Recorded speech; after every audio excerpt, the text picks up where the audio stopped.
Let us start. Start करें बेटा। जी सर। ये कौन सा लेसन है? बोलिए। Which lesson we are going to start? Sir last chapter है इंडियन इकोनॉमिक्स। ये इससे कितने मार्क्स आते हैं बेटा, मालूम है? 8 नंबर का होगा सर।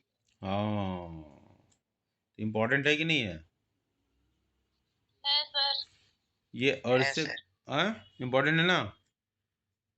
ठीक है, एक हमने चैप्टर छोड़ा है, 2 चैप्टर छोड़ दिया ना, एम्प्लॉयमेंट और सस्टेनेबल इकोनॉमिक डेवलपमेंट। ठीक है, ठीक है ना बेटा? उसको हम देखेंगे, फिर कभी करेंगे। लेकिन मैं इंडियन इकोनॉमिक्स के इस लेसन को मैं पकड़ता हूँ, और उसमें से इम्पोर्टेंट क्वेश्चंस मैं सेंड कर दूंगा, उसको लिख लेना, और उसको डायरेक्ट टेस्ट करूंगा आपसे। ठीक है, इसके बाद मैं मैक्रो इकोनॉमिक्स, उसके बाद मैक्रो इकोनॉमिक्स में स्टार्ट करूंगा। ठीक है, ठीक है। देखो, इस लेसन में आपसे जो पूछा जाएगा, मेरी जो समझ करती है, आपको डेटा दे दिया जाएगा। जैसे आपका आपका बुक अगर आपने ओपन किया हो, तो तीनों कंट्रीज़ का एक डेमोग्राफिक इंडिकेटर्स है, तो उसका जो लेटेस्ट डेटा होगा उसको देख लीजिएगा। ठीक है, उस डेटा के आधार पर, जैसे मान लो कि एनुअल ग्रोथ ऑफ पॉपुलेशन कितना है, तो भारत में 1.03, पाकिस्तान में 2.05, चाइना में कम है। तो इसी तरीके से डेंसिटी, तो इस तरीके से एक डेटा दे दिया जाएगा, और उस डेटे के बारे में आपसे पूछा जाएगा उसकी बेस। इसी तरह एनुअल ग्रोथ रेट है कि 1980 से 90 में अगर देखा जाए तो सबसे अधिक चाइना में डबल डिजिट ग्रोथ था, इसके बाद पाकिस्तान में था, इसके बाद इंडिया में था। इसके बाद क्या ऐसा हुआ कि 2015 से 17 या 2000, कोई भी डाटा दे दिया जाएगा जो भी आपकी बुक में होगा, कि चाइना का ग्रोथ रेट डाउन होता है। ठीक है, इंडिया का ग्रोथ रेट बढ़ता है, और पाकिस्तान का भी डाउन होता है। तो इसके रीजन आपसे पूछ लिए जाएंगे कि क्या रीजन है। ठीक है, मेरी बात समझ रहे हो? तो इस तरह के क्वेश्चंस आप एक्सपेक्टेड हैं कि आपसे पूछे जाएंगे, इस मतलब इस लेसन से। ठीक है, इसके बाद हम जो इस लेसन में एक ओवरव्यू लेते हैं, जो कि आपके सामने है, स्क्रीन पर देख रहे हो ना। Development development path of China, Pakistan and India, जो तीनों देशों के, हम, मेरे लेसन का उद्देश्य क्या है कि हम ये जान पाएँ कि हमसे क्या गलतियाँ हुई, और हम कैसे एक डेवलप्ड नेशन के पाथ पर हम जा सकें। तो हमने चूज़ किया है पाकिस्तान से कंपेयर करने का और चाइना से कंपेयर करने का। पाकिस्तान से कंपेयर करने का फ़ायदा ये है कि पाकिस्तान से हम बेटर हैं निश्चित रूप से, और चाइना से कंपेयर करने का उद्देश्य ये है कि चाइना अगर आगे बढ़ सकता है तो हम क्यों नहीं उस आगे बढ़ सकते। आज चाइना जो लीडिंग इकोनॉमी बन रहा है, चाइना पॉलिटिकली कह लो स्ट्रांग होता जा रहा है, तो हम क्यों नहीं हो सकते हैं। एक अपने अंदर एक फायर भी होना चाहिए, एक हर एक देशवासियों के अंदर, और इस देश के लीडरशिप के अंदर। तो कई तरीके से इस चीज़ को हम समझा सकते हैं, बोल सकते हैं, बात कर सकते हैं। फिलहाल हमारा फोकस क्या है, ये जो इंडिया और पाकिस्तान और चाइना का जो इकोनॉमिक मॉडल है, उसमें से बहुत सारे सिमिलरिटीज़ हैं। उस सिमिलरिटीज़ को देखने का हम प्रयास करेंगे, और हम उसके ग्रोथ पाथ का अध्ययन करने का प्रयास करेंगे। चलिए स्टार्ट करते हैं। All three countries have started towards development path at the same time. तीनों कंट्रीज ने एक विकास यात्रा एक ही समय लगभग शुरू की है। ठीक है, India and Pakistan got independence in 1947 and People's Republic of China was establish in 1949। ये सारे क्वेश्चंस आपके लिए इंपॉर्टेंट क्वेश्चन है। भारत और पाकिस्तान 1947 में, इसको नहीं भूलेंगे आप, लेकिन क्लास में कई बार मैं पूछा हूँ तो बच्चे वहाँ भी गलती कर देते हैं। और 1949 में चाइना रिपब्लिक बनता है। India announce its 5 year plan in 1951, Pakistan in 1956 और चाइना इन 1953। तो यहाँ से भी एक क्वेश्चन है। इंडिया ने सबसे पहले 5 ईयर प्लान स्टार्ट करता है 51 में, पाकिस्तान चाइना 53 में, और पाकिस्तान 56 में। इंडिया और पाकिस्तान का अगर याद रखना है, तो जिस समय इंडिया का फर्स्ट प्लान खत्म होता है, समाप्त होता है, एंड होता है 1956 में, उसी समय पाकिस्तान का स्टार्ट होता है। India and Pakistan adopted similar strategies. ठीक है, भारत में भी मिक्स्ड इकोनॉमी थी, पाकिस्तान में भी मिक्स्ड इकोनॉमी थी, और इवन चाइना में भी मिक्स्ड इकोनॉमी थी। हालांकि वहाँ पर ऑथोरिटेरियन रूल ज़्यादा था, ज़्यादा स्ट्रिक्ट इकोनॉमी थी, इकोनॉमिक कंजर्वेटिवनेस ज़्यादा था वहाँ। कहाँ पर? चाइना में। इन till 1980s all the three countries had similar growth rates and per capita income. देख लो, 1980 तक लगभग बराबर था ग्रोथ रेट और जो पर कैपिटा इनकम था, प्रति व्यक्ति आय। China was establish in 1949। China जो पीपल्स रिपब्लिक ऑफ चाइना 1949 में बना। Initially it was an agrarian economy. शुरू में सारे देश लगभग शुरू में एग्रेरियन इकोनॉमी था, कृषि आधारित व्यवस्थाएं थी। But GLF, great leap forward, great leap forward कब स्टार्ट हुआ था? ग्रेट लीप फॉरवर्ड कब स्टार्ट हुआ था? बीच बीच में क्वेश्चन सर 1956 19 भूल गए 56 1958 हैं? 1958 कौन बोला? मैंने किसने? अंजलि ने। वेरी गुड, ठीक है, ये क्लास में बताया था मैंने। चलिए खैर, under great initially it was an agrarian economy but GLF campaign transformed it into a modern economy by aiming at industrialisation. तो जीएलएफ का एक ऑब्जेक्टिव यहाँ से डायरेक्ट को लिंक बैठता है कि जीएलएफ क्या एम करता है? इंडस्ट्रियलाइजेशन के लिए एम किया था। उसने मॉडर्न इकोनॉमी की आधारशिला रखी, उसने मतलब फाउंडेशन रखा जीएलएफ ने, ठीक है। Under great proletarian cultural revolution, Mao Zedong के समय में किया गया था इसको। Under great proletarian cultural revolution कब स्टार्ट हुआ था?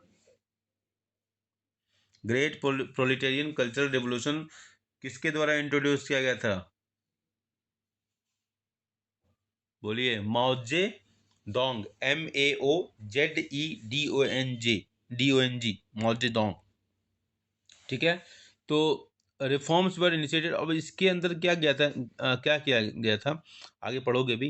प्रोफेशनल्स वगैरह को जो अच्छा लिखा भी है, professionals were sent to work and learn from countryside, ठीक है।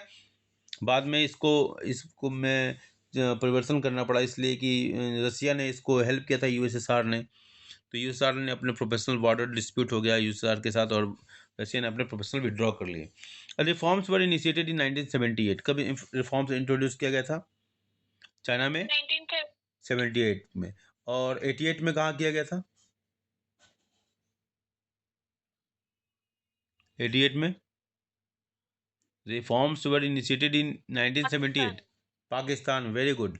तो पाकिस्तान में 1988 में किया गया था। इंडिया में कब कब किया गया था? सर 1991 वेरी गुड, ठीक है, ऐसे ही याद होना चाहिए, ठीक है। बार बार क्वेश्चन पूछने से ना याद हो जाएगा आप लोगों को। 1978 में रिफॉर्म्स, ठीक है। तो रिफॉर्म्स के बाद देखो, चाइना का रिफॉर्म्स पूछे, पाकिस्तान का रिफॉर्म्स पूछे, या इंडिया का रिफॉर्म्स पूछे, सारे रिफॉर्म्स में एक ही चीज़ लगभग डाल दोगे। फॉरेन डायरेक्ट इन्वेस्टमेंट बढ़ गया, बैलेंस ऑफ पेमेंट फेवरेबल थोड़ा हुआ, फॉरेन एक्सचेंज बढ़ गया, ये सब लिख डाल सकते हो बड़े आराम से। प्रति व्यक्ति आय बढ़ गई, इंडस्ट्री में सुधार हुआ, है ना, गॉट अ पॉइंट, कॉम्पिटिटिवनेस बढ़ा। ये सब सारे कॉमन पॉइंट हैं जिसको आप किसी भी रिफॉर्म्स में डाल देना, सब सही हो जाएंगे, ठीक है। समझ में आई बात? कम समय में तैयारी का एक टिप्स बता रहा हूँ आपको। मेरी बात समझ में आ रही है? आर यू गेटिंग पॉइंट बेटा? हेलो। यस सर हाँ बोल दो बेटा। भास्कर समझ में आ रहा है बेटा? भास्कर, हाँ बोल दे बेटा। राजनंदिनी नहीं आई, चलो। In the first phase reforms were initiated in agriculture. सबसे पहले रिफॉर्म्स कहाँ शुरू किया गया? अब देखो, इंडिया में जो है एग्रीकल्चर में इन्वेस्टमेंट नहीं हुआ, तो इंडियन एग्रीकल्चर डाउन हो गया। एग्रीकल्चर के डाउन होने से इंडस्ट्री की भी हालत उतनी अच्छी नहीं, लेकिन सर्विस सेक्टर ने सबको मैनेज कर लिया और इकोनॉमिक ग्रोथ दिखाई देने लगा, और फॉरेन एक्सचेंज भी आने लगा, ठीक है। तो भारत में थोड़ा सा यहाँ अंतर होगा कि इंडिया में एग्रीकल्चर फोकस नहीं किया गया, चाइना ने प्लांट किया, और चाइना ने सबसे पहले रिफॉर्म्स कहाँ स्टार्ट किया? एग्रीकल्चर में किया, ठीक है। Reforms were initiated in agriculture, okay, foreign trade and investment sector. In the second phase, reforms were initiated in the industrial sector, okay, second phase में यहाँ किया गया। This phase also included dual pricing। इस phase में क्या हुआ था? Dual pricing शुरू की गई थी। डुअल प्राइसिंग क्या था, कोई मुझे बताएगा? What is dual price? हाँ बताइए। जो नेसेसरी गुड्स होते थे उसकी प्राइसेस गवर्नमेंट खुद सेट किया करती थी, और जो हैवी गुड्स जैसे मशीनरी टाइप के गुड्स होते थे, हैवी गुड्स, उसके प्राइस मार्केट प्राइस पे डिपेंड करते थे। हाँ, दो तरह का सिस्टम था। एक सिस्टम था कि जो इनपुट एंड आउटपुट होता था गुड्स का, जो फार्मर्स हो या इंडस्ट्रियलिस्ट हो, तो वो गवर्नमेंट सेट करती थी। और दूसरा मार्केट फोर्सेस के आधार पर होता था, जो अदर गुड्स होती थी, ठीक है, ठीक है ना। चलो good. Special economic zones were set up. क्या सेटअप किया गया था? Special economic zones SEZ were set up to attract foreign investment, ये काम किया गया था। भारत में भी सेटअप किया गया था, but it was not profitable in India because of corruption and other issues. अब पाकिस्तान का डेवलपमेंट पाथ देखते हैं। Pakistan follows mixed economy model. Pakistan ने भी मिक्स्ड इकोनॉमी मॉडल को फॉलो किया। भास्कर, याद है ना मिक्स्ड इकोनॉमी क्या होता है? जल्दी बताओ Bhaskar, what is mixed economy? Bhaskar, Bhaskar, mixed economy. और जहाँ पब्लिक सेक्टर और प्राइवेट सेक्टर यस, मिलकर काम करते ठीक हैं। है, हाँ, वेरी गुड। ठीक है। In the late 1950s and 1960s Pakistan introduced policies for promoting domestic industries. ठीक है। Green revolution led to mechanisation and rise of food grains. हमारे यहाँ भी ग्रीन रेवोल्यूशन था, पाकिस्तान में भी ग्रीन रेवोल्यूशन किया गया। ग्रीन रेवोल्यूशन का हमारे यहाँ भी फायदा हुआ, पाकिस्तान में भी फायदा हुआ। Nationalisation of capital goods took place in 1970s। Nationalisation of capital goods industries को 1970s में किया गया था पाकिस्तान में। In 1970s capital goods industries का मतलब क्या हुआ? मशीनरी एंड अदर गुड्स, है ना, ये सब हम कैपिटल गुड्स के अंतर्गत रख सकते हैं, जो कैपिटल गुड्स का प्रोडक्शन करती हैं। ठीक है। इन 90 मतलब हैवी इन्वेस्टमेंट होगा इन इंडस्ट्रीज में। In 1970s and 1980s denationalisation and encouragement to private sector was main focus. जैसे हमारे यहाँ डिसइन्वेस्टमेंट वगैरह किया गया ना, प्राइवेटाइजेशन किया गया, उस तरफ पाकिस्तान में भी ये किया गया 1970s में और 1980s में भी। Someone wants to join? कौन है भाई? चलिए चलिए, भूमिका लेट आई हैं आप। हम today we are studying the comparative developmental experiences of India and its neighbors.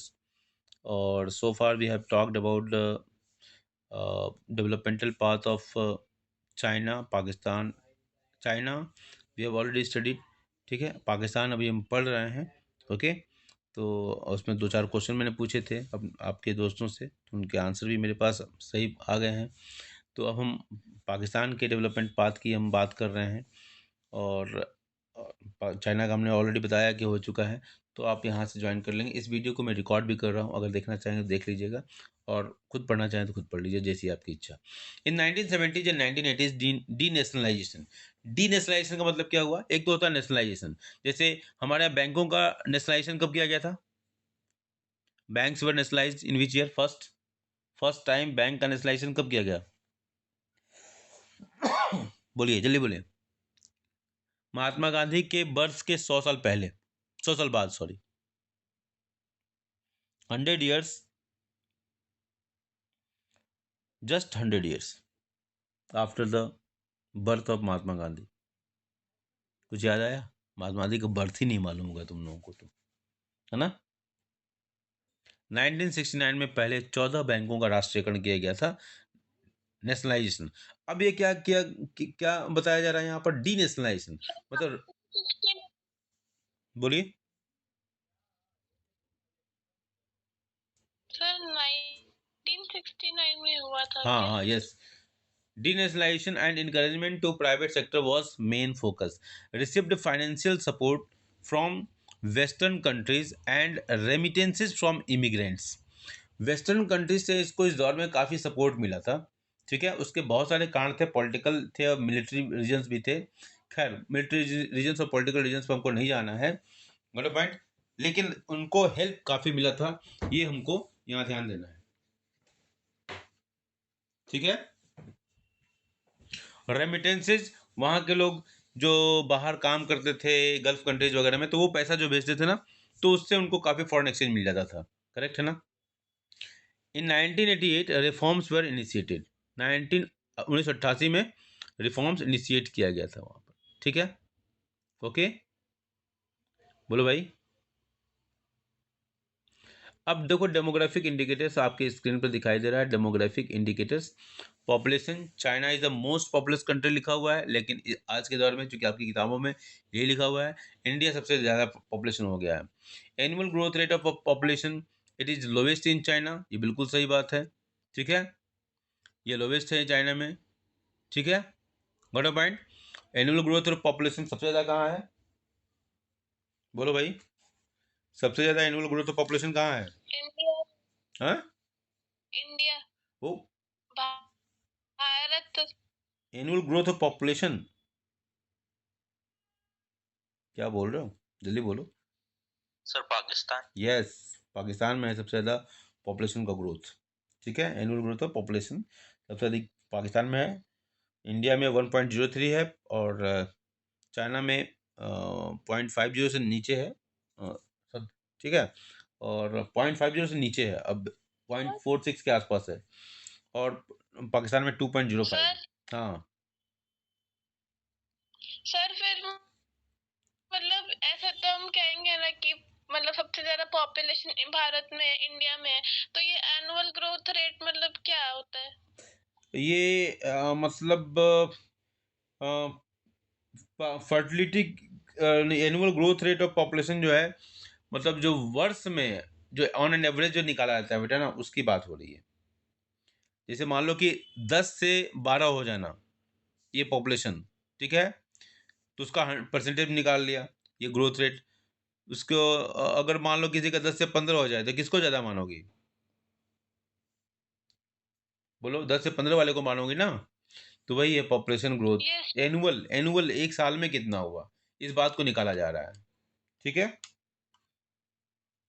ठीक है। Okay sir. हाँ, तो चलिए नेक्स्ट हमारा है annual growth of rate of population, it is lowest in China.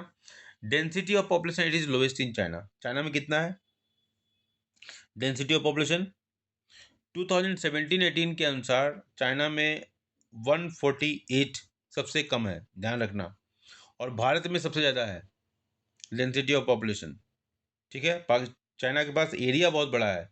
China का जो एरिया है, टोटल एरिया, वो बहुत ज़्यादा है, और भारत का कम है। भारत में सबसे अधिक डेंसिटी है 455 पर square kilometre. Number of people living पर स्क्वायर किलोमीटर जो है 455 लोग रहते हैं।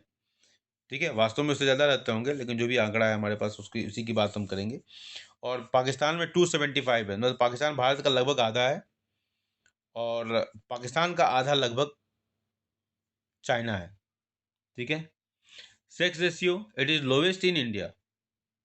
सेक्स रेशियो मतलब 1000 पर 1000 मेल कितनी फीमेल का नंबर है, इसी को हम सेक्स रेशियो कहते हैं। तो भारत में 924 है, हाँ, पाकिस्तान में 943 है, और चाइना में 949 है। सेक्स रेशियो का ज़्यादा होना अच्छा माना जाता है। 1000 मेल के ऊपर कितने फीमेल्स हैं, तो ये जितना ही 1000 के आसपास होगा उससे ज़्यादा। जैसे केरला में सबसे ज़्यादा है, 1051 के आसपास है केरला में। लक्षद्वीप में फेवरेबल है, साउथ के बहुत सारे स्टेट में फेवरेबल है। ठीक है, वन पॉइंट। और मेरी जो मुझे जो याद आ रहा है, पंजाब में सबसे लोएस्ट है शायद, कंफर्म नहीं हूँ, लेकिन पंजाब में, हरियाणा में, इन सब में कम है। चलिए, तो fertility rate, it is highest in Pakistan. ठीक है, तो पाकिस्तान में सबसे ज़्यादा है, और भारत में पाकिस्तान के बाद है, और चाइना में सबसे कम है। तो ये सारे इंडिकेटर्स चाइना के ज़्यादा फेवर में जाते हैं। अर्बनाइजेशन जो है, it is highest in China. China में सबसे ज़्यादा अर्बनाइजेशन है, लगभग 59% है, और इंडिया में 34। इंडिया से बेहतर पाकिस्तान है, 37%। अब आ जाते हैं ग्रोथ रेट ऑफ जीडीपी। ठीक है, मतलब देखो, कई इंडिकेटर्स पर हमने तुलना करने का प्रयास किया है। ये डेमोग्राफिक इंडिकेटर्स है। डेमोग्राफिक इंडिकेटर्स में चाइना को एज है, पाकिस्तान को कुछ मामलों में एज है। ठीक है, चलिए ग्रोथ रेट ऑफ जीडीपी देख लेते हैं। China was able to maintain a double digit growth rate of 10% in 1980 से 19 तक, और विच डिक्लाइन टू 6.8% इन 2015-17। जैसे मैं बोल रहा था कि ग्रोथ रेट डाउन हुआ है, पाकिस्तान में और चाइना में भी डाउन हुआ है, लेकिन डाउन होने के बाद भी चाइना का ग्रोथ रेट अच्छा है। भारत का ग्रोथ हालांकि चाइना से बेहतर हुआ है। जैसे इंडिया का ग्रोथ रेट 1980 से 90 में 5.7 था, और 2015-17 में ये 7.3 हुआ, मतलब बढ़ा है। चाइना का 10.3 था 1980 से 1990 के बीच में, और वो 2015 से 17 में वो घट गया है। पाकिस्तान का भी घटा है। तो दिमाग में बैठा लो कि चाइना और पाकिस्तान दोनों का ग्रोथ रेट घटा है 80 से 2017 के बीच में। 80 से 90 पहले बढ़ा है, फिर बाद में घटा है, और इंडिया का बढ़ा है। ठीक है, और इंडिया का भी लगातार बढ़ ही रहा है। इंडिया का ग्रोथ रेट इस समय वर्ल्ड में सबसे इम्प्रेसिव ग्रोथ रेट है। चलिए, India growth rate increase from 5.7% to 7.3%। During this period, ठीक है। और Pakistan growth rate decrease from 6.3% to 5.3% during this period. Structural contribution, structure जो इकोनॉमिक की ग्रोथ में स्ट्रक्चरल जो कंट्रीब्यूशन है काफ़ी महत्वपूर्ण होता है। अगर आपके पास ज़्यादा से ज़्यादा अच्छे इंफ्रास्ट्रक्चर हैं और प्रोडक्शन यूनिट ज़्यादा हैं, तो वो स्ट्रक्चरल कंट्रीब्यूशन का पार्ट बन जाता है। This contribution of agriculture to GDP has fallen in all the three countries. The contribution agricultural जो सेटअप है टू जीडीपी, मतलब एग्रीकल्चर का कंट्रीब्यूशन जीडीपी में तीनों ही कंट्री में घटा है, ठीक है। और ये एक बात कही जाती है विकास के लिए कि जैसे जैसे डेवलपमेंट होता है, कंट्रीब्यूशन एग्रीकल्चर से सेकेंडरी सेक्टर, सेकेंडरी से टर्सरी सेक्टर की तरफ बढ़ता है, तो उस हिसाब से सही है। लेकिन हमारे यहाँ एग्रीकल्चर से सेकेंडरी सेक्टर में बढ़ने के में कम बढ़ा, सर्विस सेक्टर में ज़्यादा बढ़ा, ठीक है। भारत को रिफॉर्म रिफॉर्म जो शुरू किया गया, उसमें सबसे अधिक फ़ायदा सर्विस सेक्टर को हुआ, न कि एग्रीकल्चर को तो बिल्कुल ही नहीं हुआ जी, और इंडस्ट्री को भी उतना फ़ायदा नहीं हुआ। China maintain double digit growth rate in industrial sector. It declined from it declined for Pakistan and China. नहीं नहीं, it declined for Pakistan and India होगा, ठीक है। ये चाइना को फायदा हुआ। In all the three countries the service sector is emerging as a major player of development, ठीक है। अब आते हैं human development indicators. As per human development report 2018 SDI for India, China and Pakistan. SDI human development index कहा जाता है। India, China और Pakistan was 0.647 India case में, 0.758 चाइना केस में एंड 0.560 पाकिस्तान के केस में। तो चाइना का सबसे अच्छा एसडीआई है, जो कि 0 से 1 के बीच में इसको मेजर किया जाता है, ठीक है। तो चाइना का 1 के नज़दीक है, इसलिए अच्छा माना जाएगा, ठीक है। Accordingly, these countries were ranked at 129, 85 and 152। तो इनकी रैंक भी देख लो, उसी हिसाब से है। 85 है चाइना का, बेटर है। 129 इंडिया का, उससे थोड़ा सा खराब है, लेकिन पाकिस्तान से बेटर बेटर है, क्योंकि 152 पे है। Other indicators in China has highest life expectancy, ठीक है। लाइफ एक्सपेक्टेंसी समझ रहे हो ना, जीवन प्रत्याशा दर जिसको कहते हैं। China has highest mean years of schooling, वहाँ बच्चे ज़्यादा समय तक स्कूल में रहते हैं। चाइना हैज़ हाईएस्ट, जी मतलब ड्रॉप आउट वगैरह की बात हो रही है, ड्रॉप आउट्स कम होते हैं। China has highest GNP per capita, gross national product China में सबसे ज़्यादा है। China has lowest infant mortality rate, यह अच्छी बात है, शिशु मृत्यु दर कम होनी चाहिए। China has lowest maternal mortality rate, ये भी कम होना चाहिए, और ये भी चाइना में है। तो चाइना हैज़ ओवरऑल इज, ठीक है। मेरी बात समझ में आई? समझ में आई बेटा? बोलो भाई। Yes sir. ठीक है, चलो एक यस क्वेश्चन ये सर। पढ़ो। देवेंद्र पढ़ो, तुम्हारी आवाज़ बहुत बुलंद है। सर दिवेंदु चला गया है। ओके, तो आप पढ़ेंगी, पढ़िए। ला Question: Explain the Great Leap Forward campaign of China as initiated in 1958. Answer: Initially, the economy of the agrarian in nature, but the Great Leap Forward campaign initiated in 1958 aimed at the industrializing the economy on a massive scale.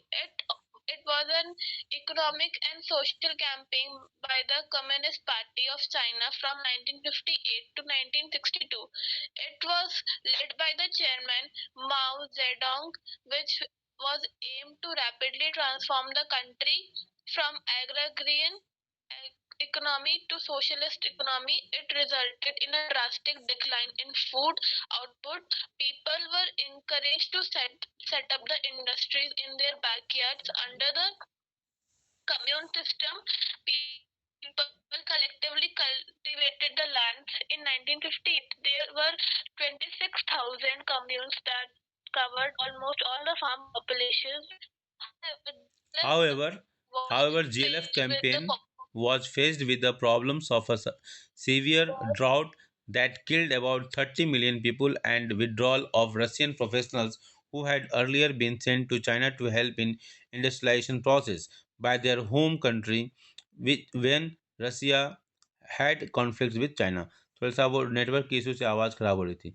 चलो अब इसको कौन पढ़ेगा? कौन पढ़ेगा बेटा, जल्दी करो। ईशु, ईसा हैं क्लास में? जी सर। ईसा नहीं है? चलो यस सर है। है जो यस सर। पढ़ो बेटा, लाउड नहीं करो, कोई पढ़ो। डिस्कस भास्कर पढ़ो बेटा, डिस्कस ब्रीफ। भास्कर है? Yes, sir. हाँ पढ़ो बेटा, जोर से पढ़ना। The discuss, fast industrial growth in China can be traced question पढ़ ले बेटा, back. पहले क्वेश्चन पढ़ ले। Discuss briefly reform initiated in China in 1978. हाँ, the fast, The fast industrial growth in China can be traced back to reform of 1978, which were introduced in stages. हाँ First, in the first phase, reform were initiated in agriculture, foreign trade and investment sectors. In agriculture, for instance, instance, commune land, commune land were divided into small plots, plots which were allocated for use not ownership. not ownership to individual households. ठीक, very good. Second, in the later A. Phase, In a later phase, reform were initiated in industrial sector. Private sector firms in general, and township and village enterprises in particular were allowed to produce goods. Government Government-owned enterprise, enterprises public or sector public sector enterprises were were made to face competition. B. This phase also included dual pricing. ठीक है, Third, in order to attract attract foreign investors, special economic zones were set up. ठीक है, तो ये question हमारा था, discuss briefly reforms initiated in China 1978। तो China 1978 में कौन कौन से उसने रिफॉर्म शुरू किए थे उसका यहाँ पर हमने देखा। ठीक है, इसी तरह देखो, आप ये जान लो ना कि इंडिया, पाकिस्तान और चाइना का, तीनों का अगर रिफॉर्म्स याद कर लोगे उसमें डेवलपमेंटल पाथ को, एक क्वेश्चन जरूर आ जाएगा, इसका ध्यान रखना। मैंने हालांकि इसमें टिक नहीं किया है, लेकिन आपको मैं बता दे रहा हूँ कि अगर इस तरह से कर लोगे तो आपको जरूर एक क्वेश्चन मिल जाएगा। इस तरह का एक डेटा दे दिया जाएगा और इस डेटा को आपको इसका एक्सप्लेन करना होगा। ठीक है, इसके स्टडी में जरूर क्वेश्चन इस तरह का आ जाता है। इसको दे दो, मैं इसको पढ़ाने नहीं जा रहा हूँ, डेटा वाले क्वेश्चन पढ़ने में दिक्कत होगी। ठीक है, चलो इस क्वेश्चन को पढ़ो भास्कर।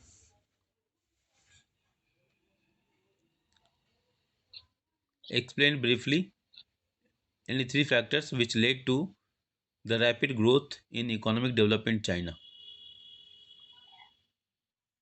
Bhaskar, Isha, Yes, sir. हाँ पढ़ो बेटा, जल्दी, फास्ट, टाइम वेस्ट हो रहा है। Explain briefly any three factor which led to rapid growth in economic development in China. China performance has been best comparatively because it has achieved success in raising the growth level along with poverty alleviation. ठीक है, It has used the market system without losing political commitment. हाँ, China has used the market mechanism to create additional social and economic opportunities. ठीक, Retaining collective ownership of land and allowing individual to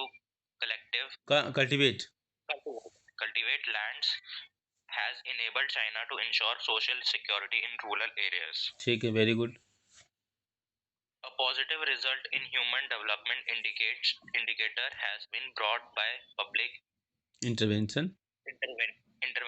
in providing social infrastructure even prior to reforms 1978। Okay, ठीक है, ठीक है sir, एक बार explain कर दीजिए इसको। Very good, देखो बोला तो अच्छा लगा ना। देखो, explain briefly any three factors which led to the rapid growth in economic development in China. पहले क्वेश्चन समझना है, हमको उन फैक्टर्स की जांच पड़ताल करनी है, उन फैक्टर्स के बारे में लिखना है जो चाइना का जो इकोनॉमिक डेवलपमेंट हुआ, उसके रैपिड ग्रोथ जो हुआ इकोनॉमिक डेवलपमेंट में, उस कारणों की जांच पड़ताल करनी है हमको। ठीक है, कि किन कारणों से चाइना में रैपिड ग्रोथ हुआ इकोनॉमिक डेवलपमेंट में। ठीक है, आर्थिक विकास जो तेज गति से हुआ वो किन कारणों के की वजह से हुआ। तो China's performance has been the best comparatively because तीनों कंट्रीज का अगर देखा जाए विकास की यात्रा को देखा जाए तो उसमें चाइना का विकास बहुत तेज गति से हुआ। बिकॉज क्यों? It has achieved success in raising the growth level along with poverty elevation। उसने गरीबी उन्मूलन के जो कार्यक्रम थे उनको भी साथ साथ लिया और ग्रोथ को भी। मतलब हमारे यहाँ जो माना गया कि अगर ग्रोथ होगा तो परकुलेट हो जाएगा उसका बेनिफिट नीचे वाले तबके के पास, नीचे वाले जो लोग हैं उनको परकुलेट हो जाएगा। ठीक है, ग्रोथ होता जाएगा और वो धीरे धीरे उसका फायदा सबको मिलेगा। लेकिन ऐसा नहीं हुआ हमारे केस में। पॉवर्टी एलिवेशंस के प्रोग्राम बाद में शुरू किए गए। बीच में ऐसा भी हुआ कि गरीबी हटाने के लिए एक नारा। हाँ बोलिए बेटा।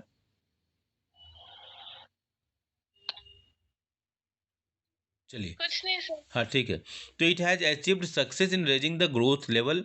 ठीक है, ग्रोथ लेवल को बढ़ाने में और साथ साथ पॉवर्टी एलिवेशन के कार्यक्रम उसने चलाए तो उसकी वजह से उसको फायदा हुआ। It has used the market system without losing political commitment. इसने पॉलिटिकल कमिटमेंट जो उसका जो था उस कमिटमेंट के साथ साथ मार्केट सिस्टम को उसने इंट्रोड्यूस किया जिसकी वजह से उसको फायदा मिला। जैसे फॉर एग्जाम्पल उसने हांगकांग को अपने में मिला लिया जो इंग्लैंड से, ग्रेट ब्रिटेन से, और वहाँ पर उसने मिलाने से पहले क्या कहा कि वन कंट्री टू सिस्टम, अपना पॉलिटिकल कमिटमेंट उसने रखा और बाद में हांगकांग में भी वही सब लागू किया जो रेस्ट ऑफ द चाइना में था। तो अपने पॉलिटिकल कमिटमेंट से उसने कॉम्प्रोमाइज़ कभी नहीं किया। ठीक है, जो चाइना को जो एडवांटेज हुआ हम इसको आंसर में नहीं लिख रहे हैं, वहाँ जो पॉलिटिकल कमिटमेंट की वजह से उसको ज़्यादा एडवांटेज हुआ।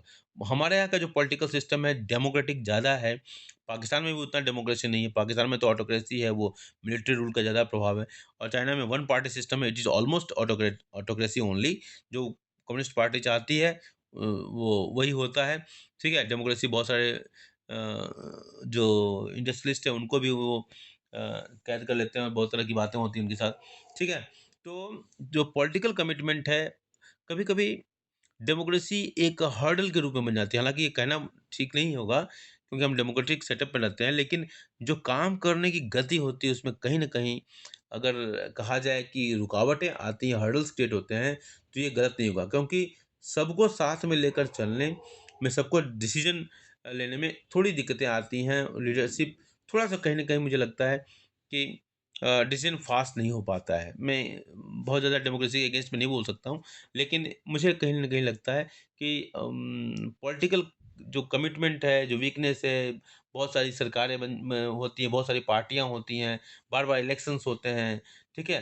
तो ये सब डिमेरिट है, इससे एक्सपेंडिचर होता है, ठीक है? फ्रीडम ऑफ एक्सप्रेशन है, लेकिन freedom of expression on the cost of progress हो जाता है। ये थोड़ी-सी कमी होती है। तो इससे political commitment is a very important point in the growth of China. China has used the market mechanism. ठीक है, मार्केट मैकेनिज्म समझते हो? जो टूल्स होते हैं मार्केट के, डिमांड एंड सप्लाई। तो China has used the market mechanism to create additional social and economic opportunities. तो एडिशनल जो अतिरिक्त जो है सामाजिक और आर्थिक जो व्यवस्थाएं हैं, जो उनके फायदे हैं, मार्केट मैकेनिज्म मतलब इंडिविजुअल ओनरशिप को दे देना, ठीक है, प्राइवेट कैपिटल का यूज़ कर लेना। तो ये मार्केट मैकेनिज्म के थ्रू ही इसके पास आ पाया। ठीक है, जब लोगों को अधिकार देंगे इन प्रोडक्शन करने का तो लोग प्राइवेट प्लेयर्स भी आ गए मार्केट में, उसी की यहाँ वकालत की जा रही है। ठीक है, retaining collective ownership of land and allowing individuals to cultivate lands has enabled China to ensure social security in rural areas. China ने किया रिटेनिंग कलेक्टिव ओनरशिप। ठीक है, कलेक्टिव ओनरशिप को उसने रिटेन किया of land and allowing individuals, और individual को allow किया टू कल्टिवेट लैंड्स। इससे फ़ायदा क्या हुआ? इससे enabled it enabled China to ensure social security, सामाजिक सुरक्षा जो ग्रामीण परिवेश में है, ग्रामीण क्षेत्रों में उसको इंश्योर करने में काफ़ी सहायता मिली कलेक्टिव ओनरशिप की वजह से। उसका सिद्धांत कलेक्टिव ओनरशिप, पहले उसने किया कलेक्टिव ओनरशिप करवाया, फिर जब प्रोडक्शन होने लगा फिर इंडिविजुअल को भी दे दिया, तो इंडिविजुअल भी प्रोडक्शन ज़्यादा करने लगे, उनका इंटरेस्ट और बढ़ गया और वो सरकार को टैक्स दे उनको मिल जाता था। ठीक है। A positive result in human development indicators has been brought by public intervention in providing social infrastructure even prior to reform 1978। तो 1978 में इनके यहाँ रिफॉर्म हुआ, उससे पहले उन्होंने बहुत सारा होमवर्क कर लिया था। क्या किया था? Positive results in human development indicators. तो ह्यूमन डेवलपमेंट इंडिकेटर्स हैं जैसे infant mortality rate, maternal mortality rate, ठीक है, लाइफ एक्सपेक्टेंसी, ये सब, इन सब सारे जो इंडिकेटर्स हैं, एसडीआई के जो इंडिकेटर्स हैं, उसमें चाइना ने पहले काम किया था, और गवर्नमेंट का इंटरवेंशन उसमें हुआ था अच्छा खासा। तो सोशल इंफ्रास्ट्रक्चर ऑलरेडी क्रिएट हो चुका था। तो 1978 में जब रिफॉर्म हुआ तो उसको उसका बेनिफिट बहुत अच्छी तरह मिल गया। समझ में आई बात? बोलो भाई, बोलिए भाई। Yes sir. ठीक है। ठीक है, तो अभी और 2-3 क्वेश्चन बचे हुए हैं, तो उसको पढ़ा जाए कि छोड़ दें? बोलिए।